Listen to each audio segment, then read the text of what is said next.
Hi friends, ఇది back part అండి. మనము షేప్ బెల్ట్ కట్ చేసుకోవాలి. షేప్ బెల్ట్ ఎలా కట్ చేయాలో చూడండి వీడియోలో.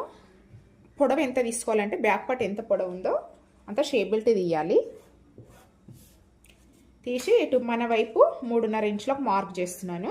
నా వైపు ఇటు సైడు 3 ఇంచులకు మార్క్ చేసినాను. ఎవరికైనా ఇదే సైజ్ అండి షేప్ బెల్ట్. ఇటు నుండి నా వైపు నుండి 4 ఇంచులకు మార్క్ చేసినాను. 2.5కు మార్కింగ్ పెట్టినాను.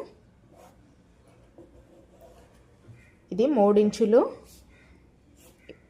ఇటువైపు 3.5, ఇది 2.5, ఇది ఈ నుండి ఇక్కడికి 4 ఇంచులు.